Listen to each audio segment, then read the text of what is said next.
The floor was warm enough to walk barefoot in January while snow piled 3 feet deep outside. Neighbors who had mocked Cornelius Webb's underground pipes for 6 months now stood in his cabin, silent, feeling heat rise through the soles of their boots. Before we dive in, let us know where you're watching from, and if stories like this move you, hit that subscribe button, because tomorrow's episode is even more unbelievable than this one. The morning of February 9th, 1842, began like most winter mornings in the Dakota Territory. Cornelius Webb woke before dawn in his log cabin near the James River, his breath visible in the frigid air.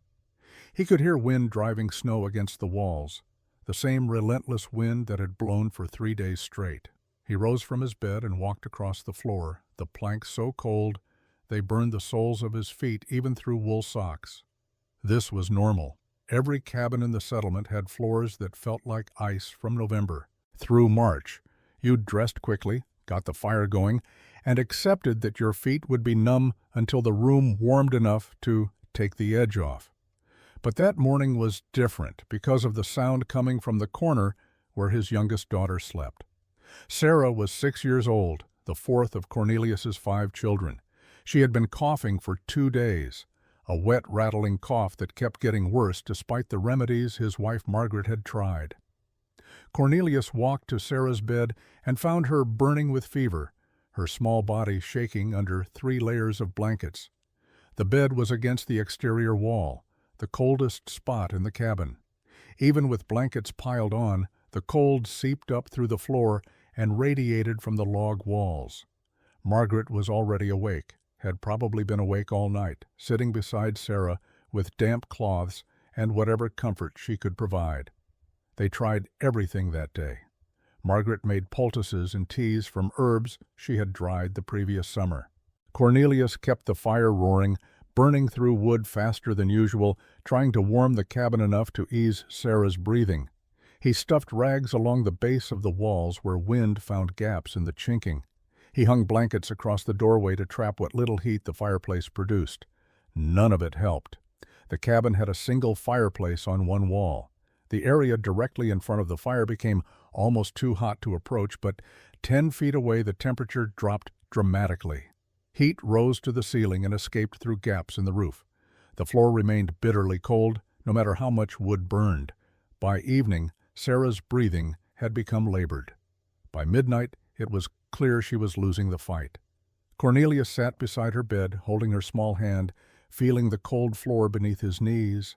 The fireplace across the room blazed with heat his daughter couldn't reach. At 3 a.m. on February 10, 1842, Sarah Webb died from pneumonia, her body unable to fight infection while struggling against constant cold. They buried her 4 days later when the ground thawed enough to dig. Cornelius Webb was not a typical homesteader. Most men who came to the Dakota Territory in the early 1840s were farmers, trappers, or merchants seeking opportunity on the expanding frontier. Cornelius had been a boiler operator.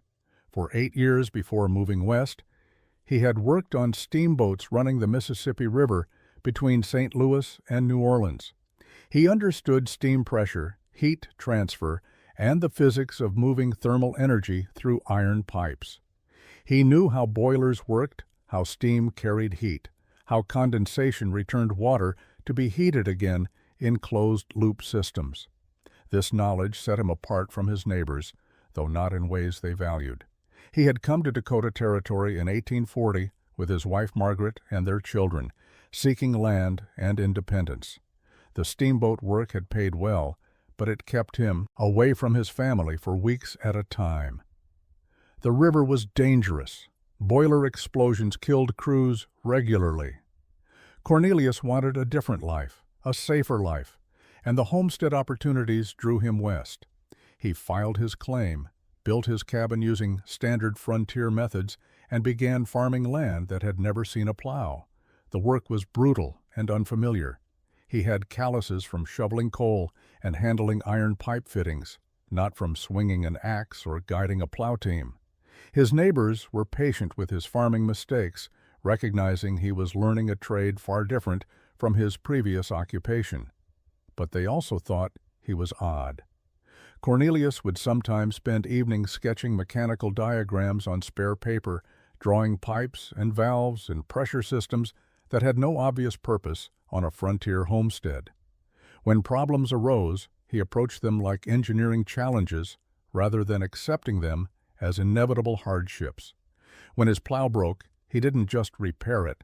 He redesigned the hitch assembly to distribute stress more evenly.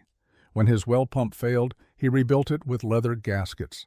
He tanned himself, creating seals that lasted 3 times longer than the originals. His neighbors appreciated his competence, but found his approach unnecessarily complicated. Why spend 2 days engineering a better solution when the old method worked adequately? After Sarah's death, something changed in Cornelius. The grief affected him differently than it did Margaret. She mourned with tears and prayer and the support of neighboring women who understood the common tragedy of losing children to frontier hardships. Cornelius mourned with anger and obsession. He became fixated on the cabin itself, on its fundamental failure to protect his daughter.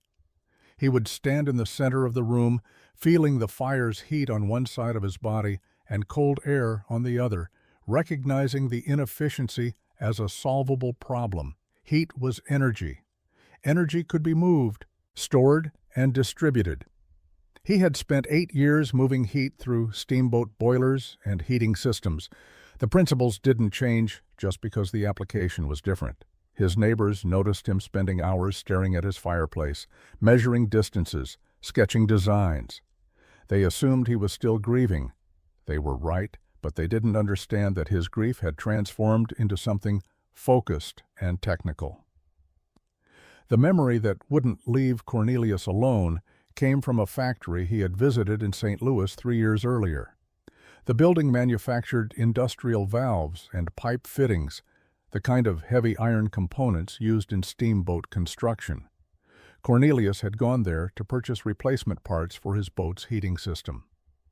While waiting for the foreman, he had walked through the factory floor, watching men work at various stations. What struck him wasn't the manufacturing process, but the floor itself. It was late November, cold enough that workers wore jackets even while laboring at the forges, but the factory floor was noticeably warm underfoot. Cornelius had assumed the heat came from the forges scattered throughout the space, but then he noticed something peculiar. Near the rear of the building, far from any forge or furnace, the floor was still warm. He asked one of the workers about it. The man explained that steam pipes from the main boiler ran beneath the factory floor in shallow trenches.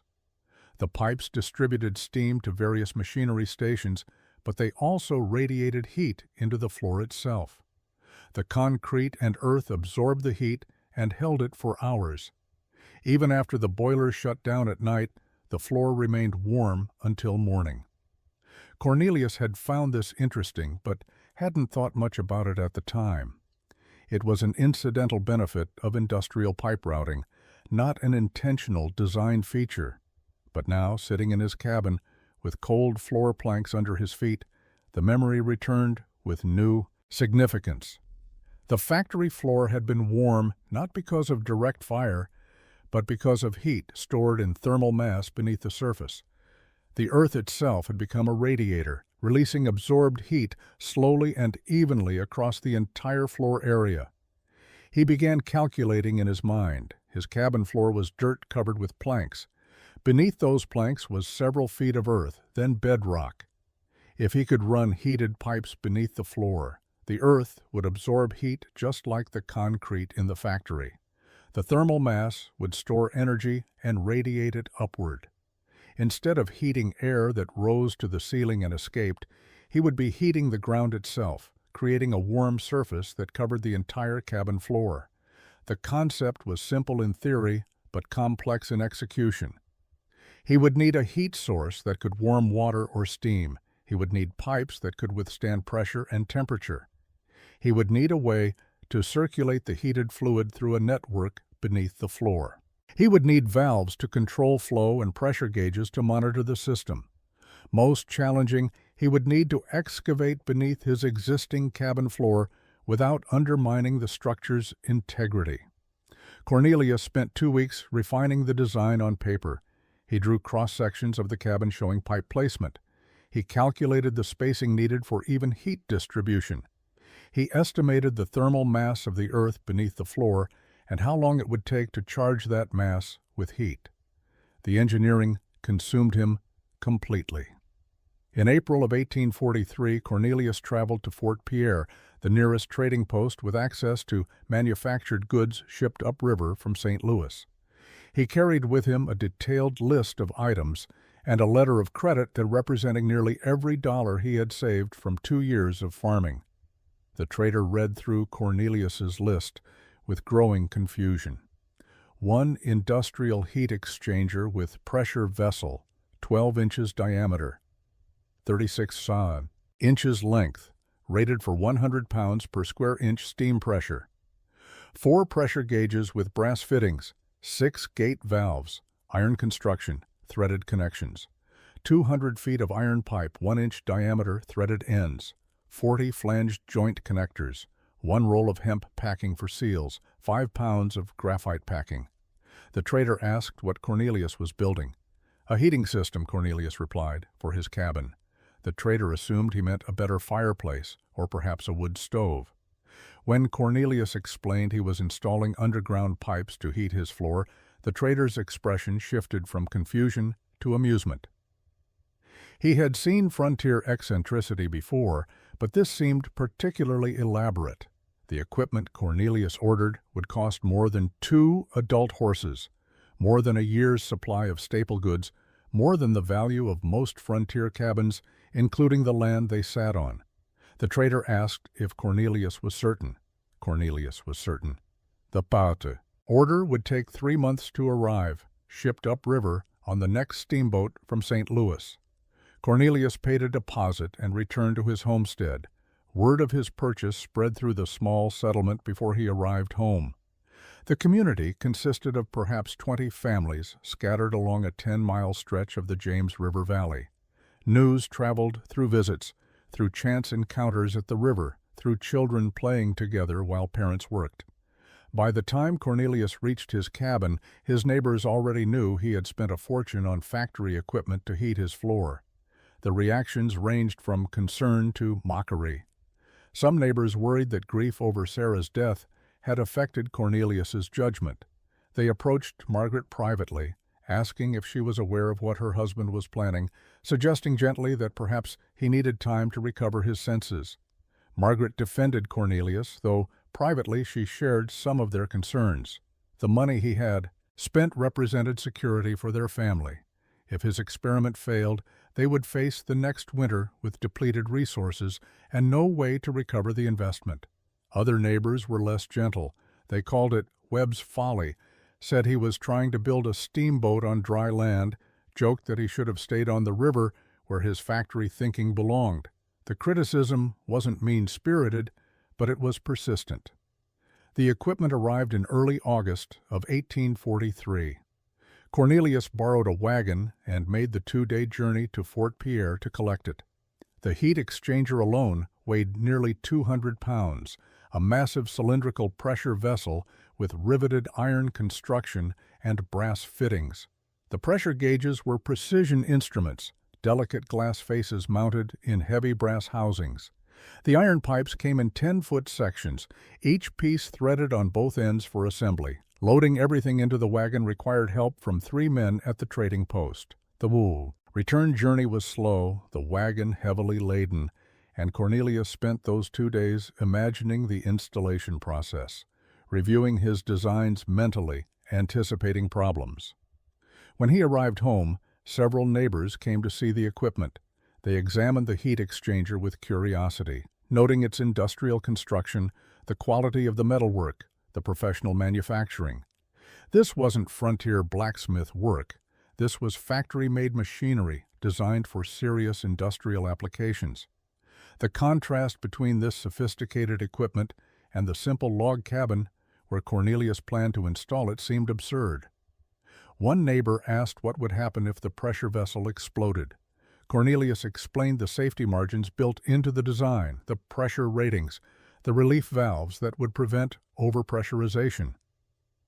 The technical answer didn't reassure anyone. Cornelius spent a week organizing his materials and finalizing his installation plan. Then, in late August, he began the excavation. The first step was removing the plank flooring inside his cabin. He worked carefully, pulling up boards he had laid just 3 years earlier, stacking them outside to be reinstalled later. Beneath the planks was packed earth, the natural ground surface that formed the cabin's foundation. This dirt would need to be excavated in a crosshatch pattern to create trenches for the pipe network. He marked the trench locations using string lines and wooden stakes, creating a grid pattern that would distribute heat evenly across the cabin's interior.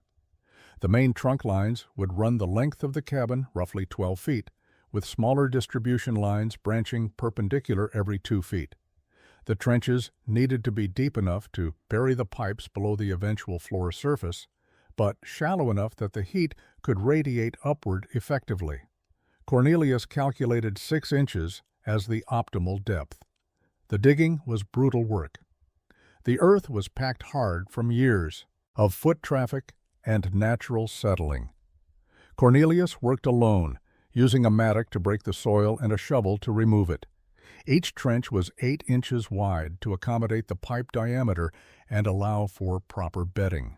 He excavated approximately 80 linear feet of trenching, removing roughly 2 tons of earth from inside his cabin. The work took 12 days. His hands blistered, then calloused. His back ached from the repetitive motion. Neighbors who stopped by saw him working in trenches inside his own cabin, dirt piled everywhere, the interior looking like an excavation site rather than a home. The mockery intensified. Margaret and the children were living with neighboring family while the work progressed. With the trenches completed, Cornelius began the technical installation. The heart of the system was the heat exchanger, the cylindrical pressure vessel that would transfer heat from fire to water in a controlled, efficient manner.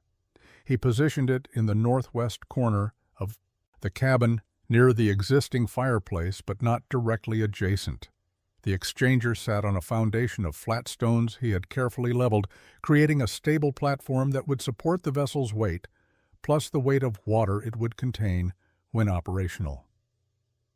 The heat exchanger worked on a principle Cornelius understood from steamboat boilers. A firebox would heat water contained in the sealed vessel. As water temperature increased, it would expand and create flow through the pipe network. The heated water would circulate through the underground pipes, releasing thermal energy into the surrounding earth. As it cooled, the water would return to the exchanger to be reheated, creating a continuous circulation loop. The system was closed, meaning the same water circulated repeatedly rather than being consumed or vented. Installing the pressure gauges required precise work. Each gauge monitored a different aspect of the system. One measured water temperature inside the exchanger. Another measured pressure, critical for preventing dangerous overpressurization. A third measured flow rate through the main distribution line.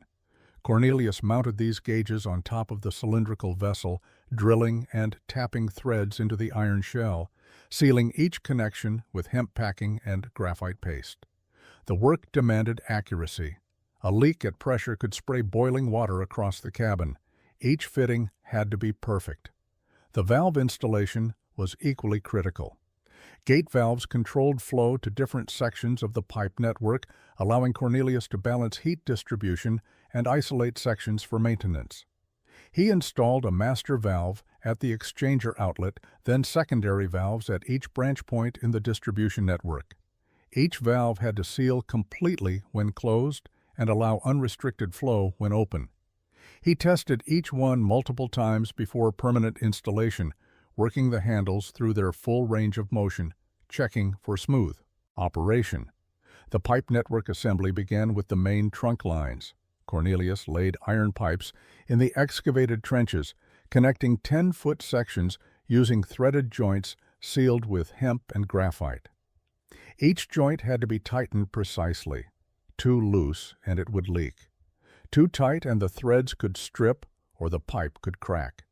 He worked methodically. assembling the trunk lines first, then adding perpendicular branches at 2-foot intervals. The grid pattern emerged slowly, section by section, each connection tested before moving to the next. The flanged connections at major junction points provided access for future maintenance. These joints used flat gaskets, compressed between matching flanges, held together with bolts. Cornelius could disassemble these connections if needed without cutting pipes. He positioned flanges strategically at locations he could reach even after the floor was reinstalled. The pipe layout followed principles Cornelius had learned from Steamboat. Heating systems, but adapted for horizontal distribution rather than vertical risers. The main supply line ran along the cabin's north wall, carrying hot water from the heat exchanger eastward. From this trunk line, perpendicular branches extended southward at regular intervals, creating a comb pattern that covered the cabin's floor area. Each branch line ran 12 feet, nearly the full width of the cabin's interior, before terminating in a return header that ran parallel to the supply trunk.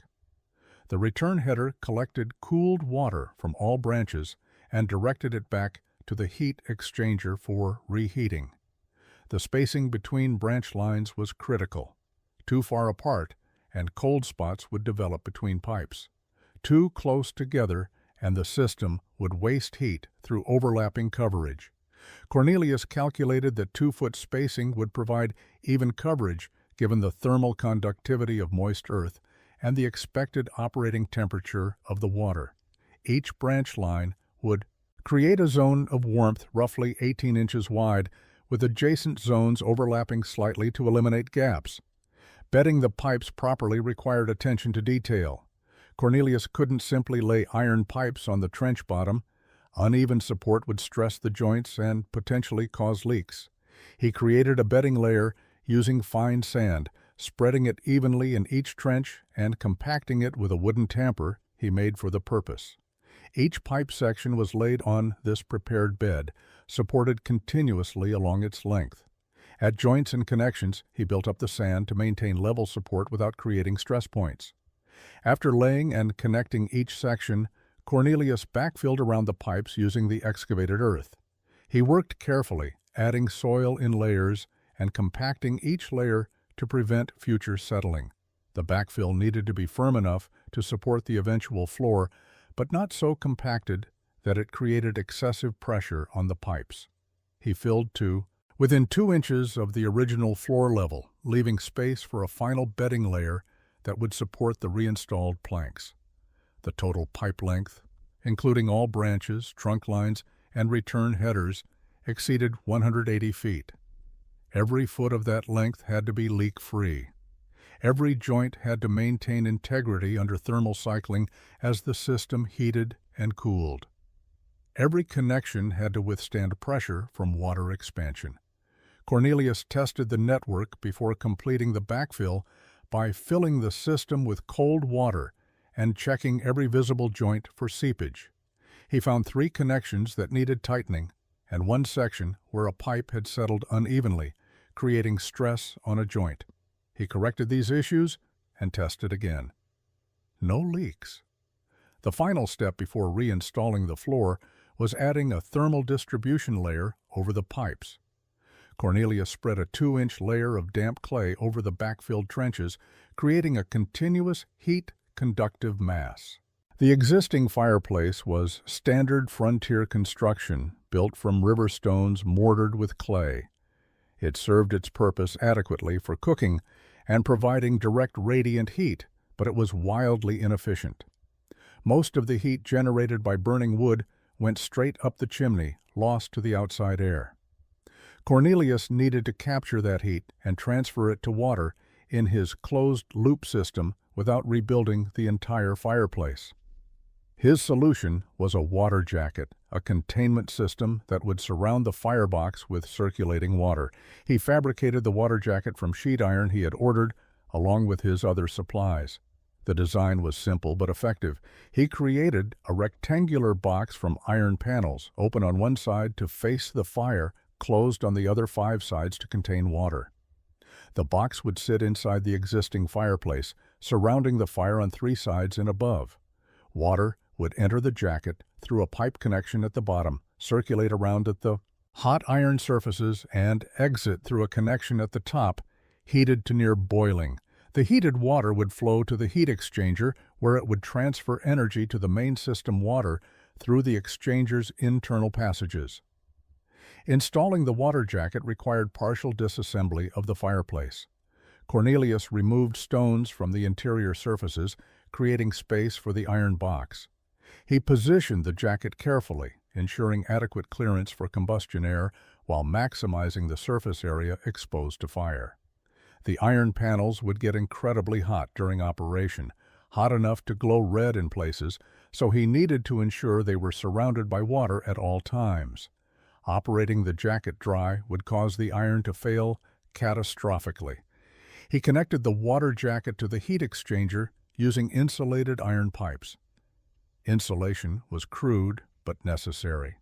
He wrapped the pipes with multiple layers of canvas soaked in his clay mixture, creating a thick coating that would reduce heat loss during the transfer from fireplace to exchanger.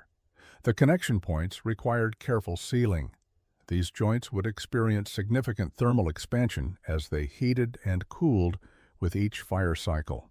Cornelius used flanged connections with soft iron gaskets that could deform slightly to maintain seal integrity through the expansion cycles. The system now had 2 water circuits. The primary circuit ran through the water jacket, heated directly by fire, and transferred heat to the exchanger. The secondary circuit ran through the floor pipes, heated by the exchanger, and distributed warmth to the thermal mass beneath the cabin. The heat exchanger isolated these circuits, preventing contamination and allowing different operating pressures. The primary circuit operated at higher temperature and pressure. The secondary circuit operated cooler but with higher volume flow. Cornelius installed a small hand pump near the heat exchanger for adding water to compensate for minor losses through evaporation and seepage. The system was designed to be closed, but perfect sealing was impossible with frontier materials and tools. A small reservoir tank mounted above the exchanger provided expansion space for water as it heated and increased in volume. Without this expansion capacity, pressure would build dangerously as temperature increased. The final fireplace modification was adding a damper system to control combustion air and therefore heat output. October 7, 1843, marked the first operational test of Cornelius's heating system. He had spent the previous week completing final connections, pressure testing every joint one last time, and reinstalling the cabin's floor planks over the buried pipe network. The interior looked normal again, just wooden planks over dirt, though beneath those planks lay a system unlike anything else in the Dakota Territory. Margaret and the children had moved back into the cabin 3 days earlier, though Cornelius had warned them the first test might reveal problems requiring additional work. He began by filling the system with water. Using buckets hauled from the river, he poured water into the expansion tank, watching the level drop as water flowed down to fill the heat exchanger, then through the extensive pipe network beneath the floor. The system capacity surprised him. It took 47 buckets, approximately 60 gallons, to fill completely. All that water would need to be heated, a thermal mass in itself that would take time to bring up to operating temperature. With the system filled, Cornelius checked every gauge. The pressure gauge showed minimal pressure, just the static head from the expansion tank mounted 4 feet above the exchanger. The temperature gauge read ambient, roughly 50 degrees. The flow gauge showed no movement because the water was stationary and cold. Everything was as expected for a cold system. He opened all the valves in the distribution network, ensuring free circulation path from exchanger through floor pipes and back to exchanger. Building the first fire required careful control. Cornelius couldn't simply pile wood in the firebox and light it. Rapid heating could create thermal stress in the iron water jacket, potentially causing leaks or even rupture. He started with a small fire, just kindling and a few pieces of split wood, creating moderate heat to warm the water jacket gradually. He monitored the temperature gauge constantly, watching the needle climb slowly from 50 degrees toward 100. After an hour, water temperature reached 120 degrees. Cornelius added more wood to the fire, increasing heat output. The temperature continued climbing. At 140 degrees, he noticed the pressure gauge beginning to register meaningful pressure as the water expanded. At 160 degrees, the flow gauge showed slight movement, indicating thermal circulation was beginning. Hot water from the exchanger, being less dense than cold water, was starting to rise through the distribution pipes, while cooler water sank back toward the exchanger. By mid-afternoon, water temperature had stabilized at 175 degrees and pressure had reached 15 pounds per square inch. The system was circulating actively now. Cornelius could hear slight ticking sounds as the iron pipes expanded from heat. He walked across the floor feeling for warmth, but detected nothing yet. The thermal mass beneath the planks was enormous. The earth, the pipes, the water itself, all needed to absorb heat before the floor surface would warm noticeably. Cornelius maintained the fire through the evening and into the night, adding wood every few hours to keep water temperature steady around 170 degrees. He slept in brief intervals, waking periodically to check gauges and feed the fire. Margaret watched him with mixture of concern and hope, understanding that everything depended on this system working. The money was spent, the floor was torn up and reinstalled. The complex machinery filled one corner of their cabin. There was no simple reversal if the experiment failed. By morning of the second day, Cornelius could detect subtle warmth in the floor near the heat exchanger, where pipes entered the ground. But most of the cabin floor remained cold to touch. Neighbors who stopped by that morning asked if it was working. Cornelius explained that heating the thermal mass required time, perhaps several days of continuous operation before the full effect would be apparent. They nodded politely, but he could see skepticism in their expressions. The floor was still cold. The fire was consuming wood at steady rate. So far, Webb's expensive heating system was no better than a regular fireplace, and considerably more complicated. The second day passed with gradual, almost imperceptible progress. By evening, Cornelius could detect warmth across perhaps one-third of the floor area, concentrated near the supply trunk line where hottest water entered the distribution network. The far end of the cabin, where return pipes carried cooled water back to the exchanger, remained cold. He checked all his calculations again, wondering if he had underestimated the time required to charge the thermal mass or if there was a fundamental flaw in his design. The third day brought more obvious change. By noon, warmth had spread across roughly half the floor area. The temperature difference was measurable now. Cornelius placed his hand on the floor near the center of the cabin and could feel definite warmth. Not hot, but noticeably warmer than ambient air temperature. The far corners remained cooler, but even there the bone-chilling cold that normally radiated from earth floor in October was diminishing. By evening of the third day, the transformation was undeniable. Cornelius could walk barefoot across the entire cabin floor in comfort. The surface wasn't hot, but it was warm, perhaps 65 or 70 degrees, warmer than the October air inside the cabin. For the first time since installing the system, Margaret smiled. She removed her shoes and stood on the planks, feeling warmth rise through the soles of her feet, warmth that came not from standing near a fire, but from the floor itself, from heat stored in the earth beneath their home. The fourth day confirmed what Cornelius had hoped. The thermal mass was fully charged. The floor maintained consistent warmth across its entire surface. The system had reached equilibrium with heat input from the fire matching heat loss through the cabin's walls and roof.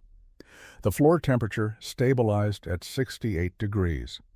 On the fifth day of operation, Cornelius began experimenting with fire management to understand the system's thermal behavior. He let the fire die down overnight, maintaining only coals rather than active flames. By morning, the water temperature had dropped to 130 degrees, significantly cooler than the operating target of 170. But when he walked across the floor, it was still noticeably warm. The thermal mass beneath the planks had absorbed so much heat over the previous days that it continued radiating warmth even with reduced input. This was the critical discovery that would make the system practical for daily use. He rebuilt the fire and monitored how quickly the system recovered to operating temperature. Within 3 hours, water temperature was back to 170 degrees, and the floor temperature had returned to its previous level.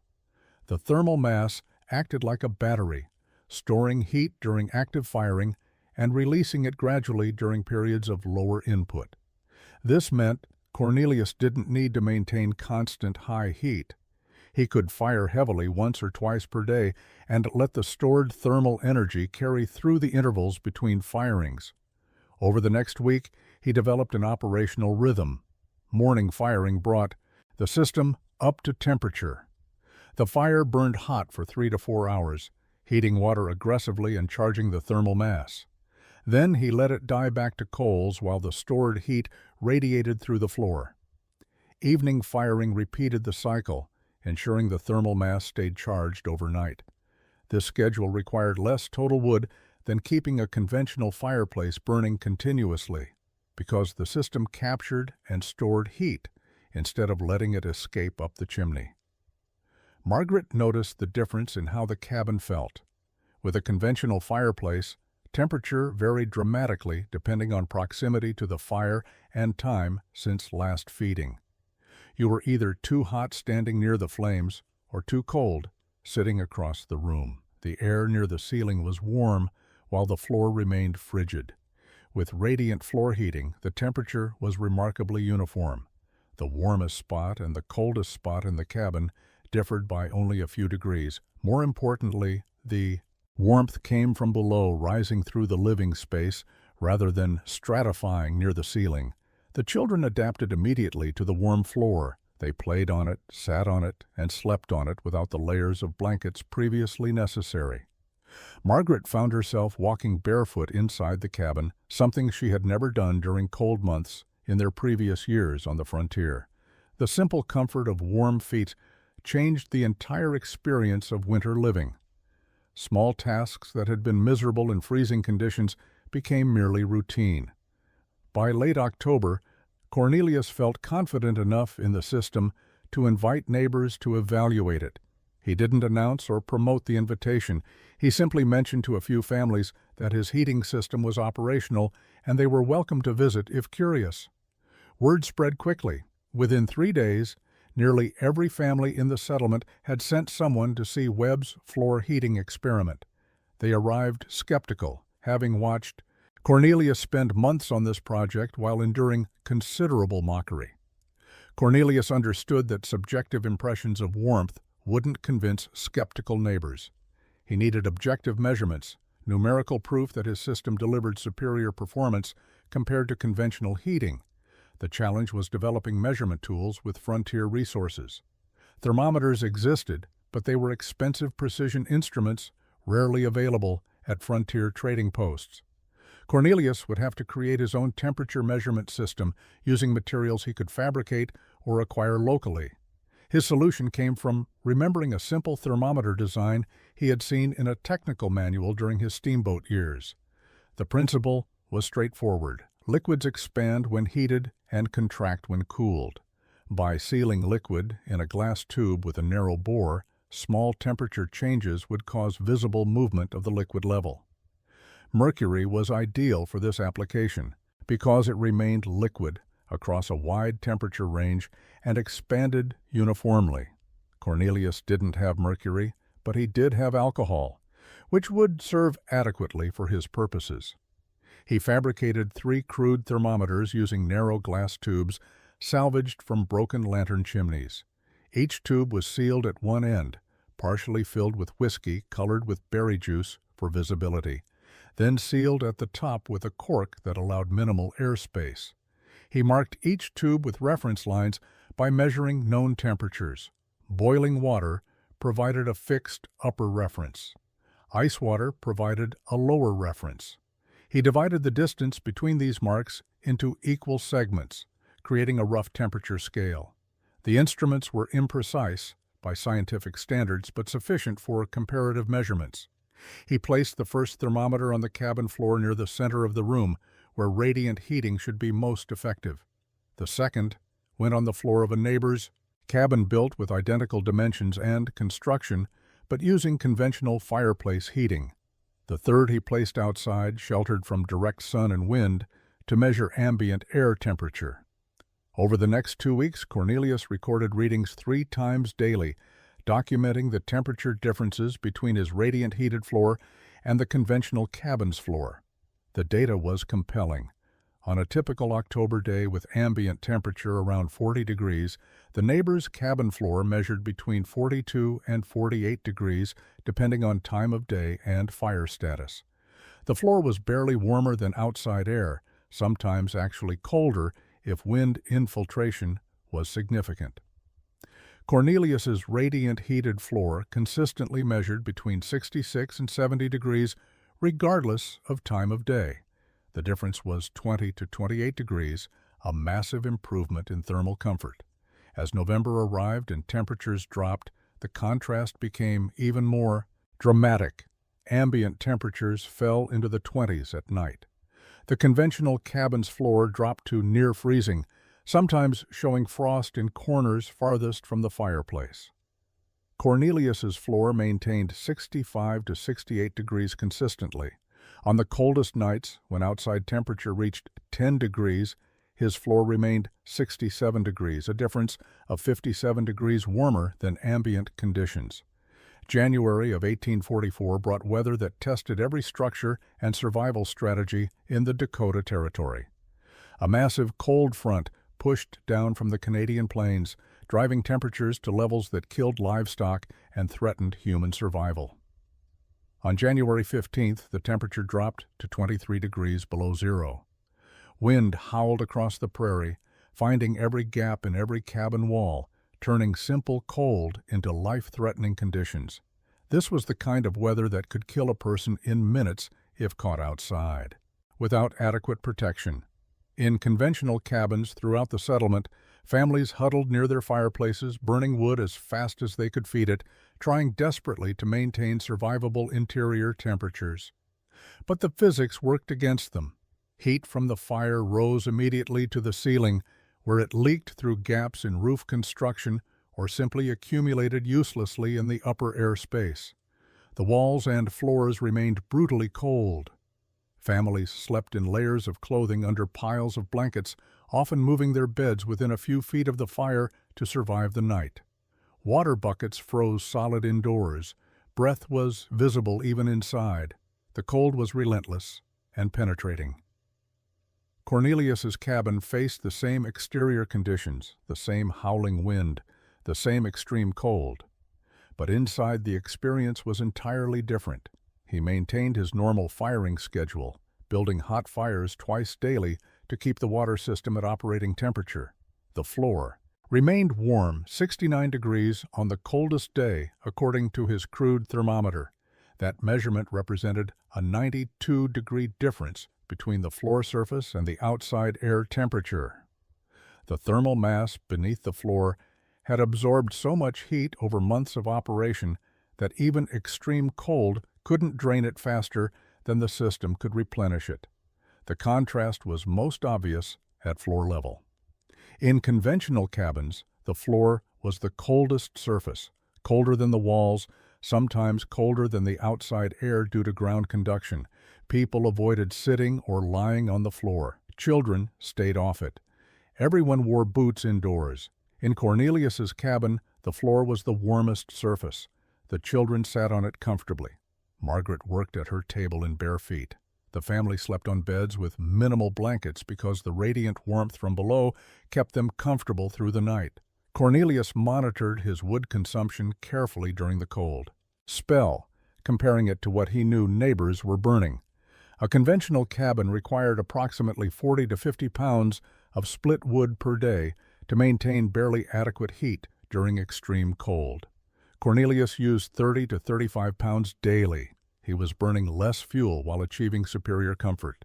The efficiency came from capturing heat that would otherwise escape up the chimney and storing it in thermal mass rather than relying on continuous combustion to maintain temperature. The extreme weather lasted 9 days.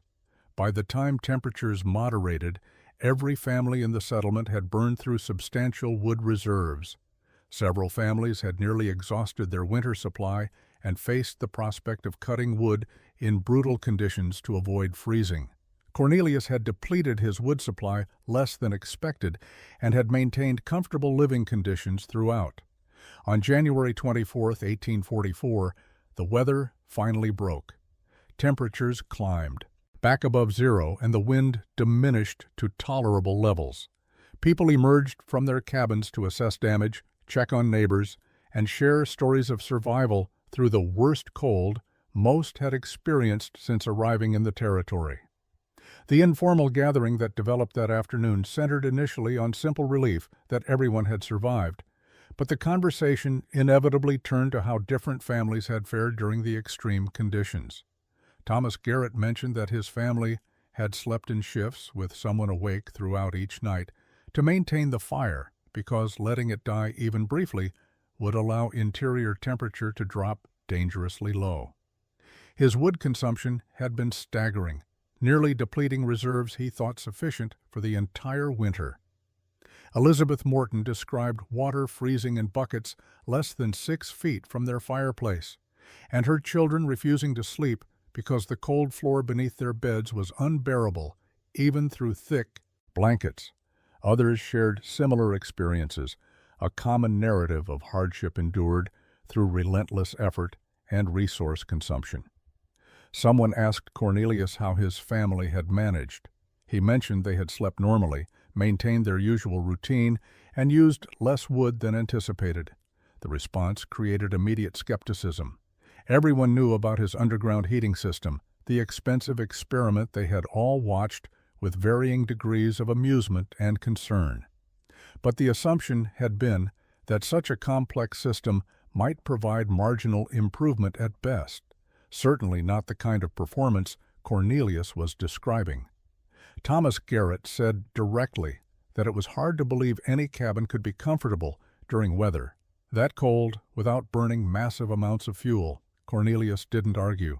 He simply invited them to come see for themselves. Within an hour, a dozen people had gathered at his cabin. They entered, expecting to find it cold, or at least no warmer than their own homes now that fires had been burning all morning to recover from the overnight cold. Instead, they walked into an interior that was genuinely comfortable. The difference was immediately obvious. But what struck them most was when several people instinctively looked toward the fireplace to locate the heat source and saw only moderate fire, nothing like the roaring blazes they had been maintaining in their own homes. Margaret suggested people remove their boots to feel the floor properly. Several did, skeptically at first, then with growing surprise.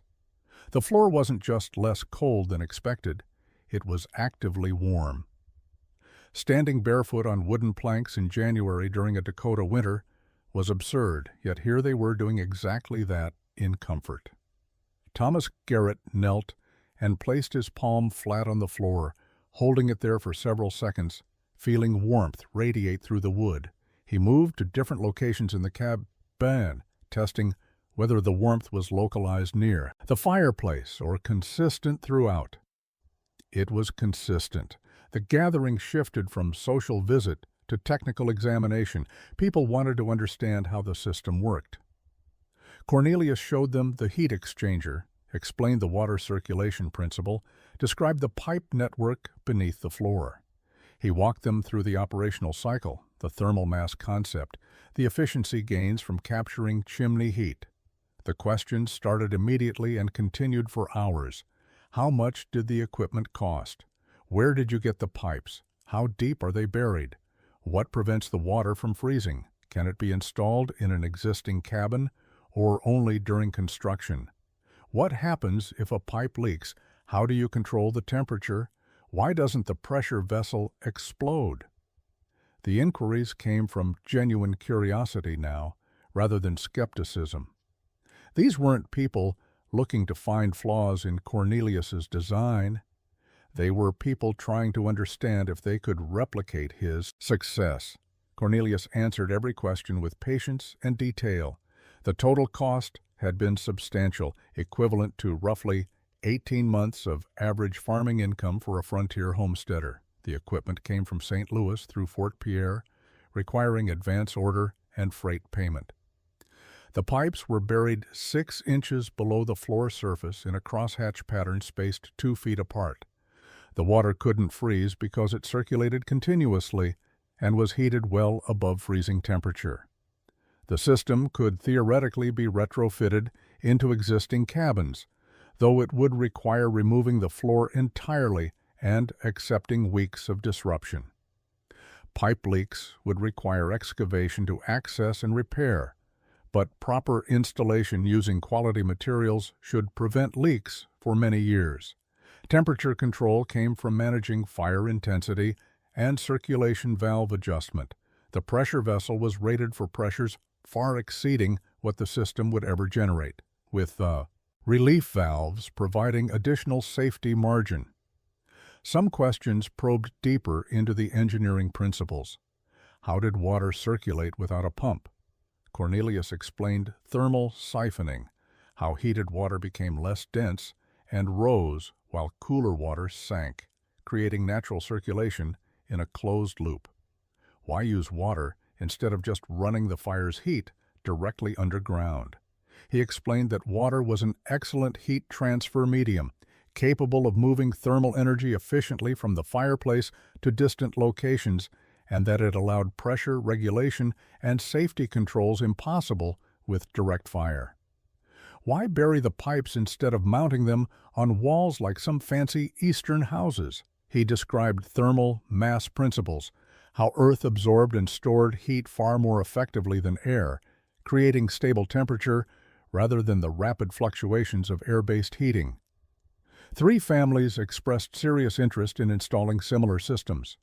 Jacob Halloway asked if Cornelius would help him design and build one, offering to pay for his time and expertise. Thomas Garrett wanted to know if they could order equipment together to reduce freight costs. Elizabeth Morton's husband asked whether a smaller, simpler version might work for their cabin, which was considerably smaller than Cornelius's. The conversation had transformed completely from mockery of Webb's folly to earnest discussion of how to adopt his innovation. Cornelius made clear he had no interest in profiting from his design. He would share his knowledge freely with anyone who wanted to attempt the installation. He had drawings and calculations he would copy for others to reference. He would advise on equipment specifications and installation techniques. His only motivation was helping other families avoid the suffering his family had endured, the cold that had contributed to Sarah's death. By spring of 1844, 5 families in the settlement had committed to installing radiant floor heating systems. The group approach allowed them to consolidate equipment orders, reducing per-family costs through shared freight charges. Cornelius helped each family design their system based on their specific cabin dimensions and layout. The designs varied in detail but followed the same core principles: heat exchanger with water jacket around the firebox, closed-loop circulation through buried pipes, thermal mass storage in earth beneath the floor, and valve controls for system management. Jacob Halloway was first to begin installation. His cabin was newer and slightly larger than Cornelius's, requiring more pipe, but also offering more floor area to heat. Cornelius spent several days helping Jacob excavate trenches and install the pipe network, sharing practical lessons learned from his own installation. The work went faster with 2 men and prior experience. What had taken Cornelius 12 weeks to complete solo, he and Jacob finished in 7 weeks working together. Jacob's system was operational by late June, though testing during summer weather provided limited useful data about heating performance. Thomas Garrett took a different approach. Rather than retrofit his existing cabin, he decided to build a new structure with radiant heating designed into the construction from the beginning. This allowed him to optimize floor thickness, insulation, and pipe placement without the constraints of existing architecture. He built the floor system first, installing pipes and heat exchanger before raising walls. The construction took longer overall, but the final result was arguably superior to retrofit installations because every element was purpose-built for the heating system. Elizabeth Morton's husband adapted the design for their smaller cabin by reducing pipe spacing and using a smaller heat exchanger. The principles remained identical, but the scale was roughly 60% of Cornelius's original system. This proved an important development because it demonstrated the concept could be scaled to different building sizes and budgets. Not everyone needed the full industrial-grade equipment Cornelius had installed. Smaller families in smaller cabins could achieve similar results with proportionally reduced systems. Over the next 2 years, the innovation spread beyond the immediate settlement. Travelers and traders who visited the area during winter months experienced radiant heated cabins and carried stories of the technology to other settlements. Some descriptions were accurate, others became exaggerated in retelling, but the core message remained consistent. Some settlers in the James River Valley had developed a floor heating method that dramatically improved winter comfort while reducing fuel consumption. Variations emerged as different builders adapted the concept to local materials and conditions. Some used copper pipes instead of iron, where copper was more readily available. Others experimented with different heat exchanger designs, including some that used cast iron stoves modified with water jackets rather than purpose-built pressure vessels. A few attempted simplified versions using direct hot water circulation without heat exchangers, essentially running fireplace-heated water directly through floor pipes. These simpler systems worked, but required more careful operation to prevent dangerous pressure buildup. By the winter of 1845 to 1846, enough families had operated radiant floor heating systems for a full winter season that meaningful performance data began to emerge. The most striking discovery wasn't the comfort improvement, which everyone had expected based on Cornelius's original installation.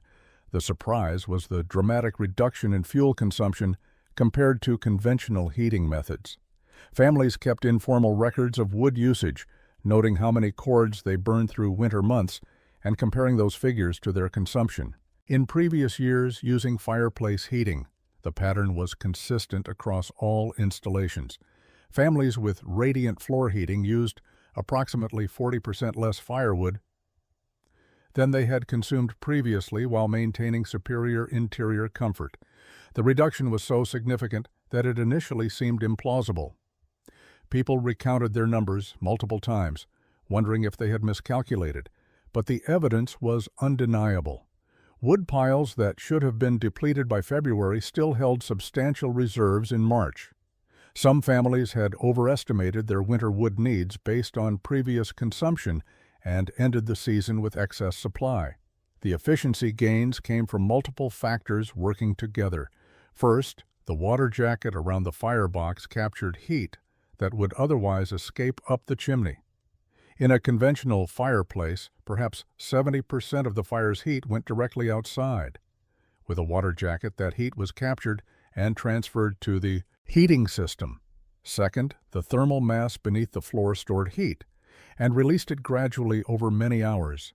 This meant fires didn't need to burn continuously. Families could fire heavily once or twice daily and let stored heat carry through the intervals. Third, radiant floor heating warmed the living space from below, creating comfortable conditions at lower overall air temperatures. People felt warm at 62 degrees interior temperature when heat came through their feet, whereas they needed 68 or 70 degrees with conventional heating to feel comparable comfort. Another unexpected benefit emerged related to overnight heating. With conventional fireplaces, families faced an unpleasant choice each night: either maintain the fire through the night, requiring someone to wake periodically to add wood, or let the fire die and wake to a freezing cabin that took hours to reheat. With radiant systems, families could let fires die to coals overnight and still wake to comfortable temperatures because the thermal mass released stored heat through the night. Morning firing restored full temperature quickly because the thermal mass hadn't fully cooled. The fuel efficiency had significant economic and practical implications. Firewood represented substantial labor on the frontier. Trees had to be felled, hauled to the homestead, cut to length, split, and stored. A typical family invested weeks of labor each year in firewood preparation. Reducing consumption by 40% meant recovering that labor for other productive uses. It also meant less pressure on local timber resources. As settlements grew and nearby trees were harvested, families had to travel farther to cut wood. Reduced consumption extended the practical range of accessible timber. Several families discovered they could heat adequately with wood from their own land management, clearing brush and small trees for pasture expansion while harvesting heating fuel simultaneously. Cornelius Webb continued farming his Dakota Territory homestead through the 1850s and into the 1860s, living quietly as the region developed around him. He never promoted his heating innovation beyond the initial sharing with neighbors. He never wrote about it, never sought recognition, never attempted to patent or profit from the design. To Cornelius, the system had been a personal response to personal tragedy, a technical solution to a problem that had cost him his daughter. That others benefited was satisfactory, but it wasn't the motivation. He had built the system to protect his family, and it had done that. The technique spread organically through the northern plains. Settlers moving into Minnesota, the Dakotas, and Montana territories heard about radiant floor heating and sought out examples to study. Some found cabins built using Cornelius's principles and copied them directly. Others worked from descriptions and adapted the concept using available materials and locale building practices. By the 1860s, radiant floor heating had become established technology in frontier architecture, particularly in regions with severe winter conditions. The systems were never common. Installation remained expensive and complex, but they were recognized as superior technology for those willing to invest the resources. In 1868, Cornelius died at age 57. The cause was a farming accident, a wagon rollover during harvest that crushed his chest. He left behind Margaret, 4 surviving children, and a homestead that had prospered modestly over nearly 3 decades. He was buried in the small cemetery that had developed near the settlement, placed in ground not far from where Sarah had been buried 26 years earlier. His gravestone was simple, listing his name, birth year, death year, and the phrase faithful husband and father. There was no mention of heating systems or engineering innovations. Margaret continued living in the cabin for another 12 years, maintaining the radiant floor heating system Cornelius had built. The equipment operated reliably with minimal maintenance, testament to the quality of the original installation and the soundness of the design principles. When she finally moved to live with her daughter's family in 1880, the cabin was sold to a young couple newly arrived in the territory. They were astonished to find a heating system unlike anything they had encountered. The new owners operated it successfully for another decade before the cabin was eventually abandoned as the region's population shifted toward railroad towns. The physical structure deteriorated over subsequent decades. The logs rotted, the roof collapsed, and the walls fell into ruin. But beneath the debris, the iron pipes remained intact, buried in earth that had once been heated to 69 degrees while blizzards raged outside. The heat exchanger, massive and well-built, survived as a corroded artifact, marking where innovation had occurred. Cornelius Webb's legacy wasn't preserved in monuments or historical records. It persisted in the scattered cabins across the northern frontier where families stayed warm through brutal winters because one grieving father had refused to accept that cold floors were inevitable and had possessed the knowledge and determination to prove otherwise.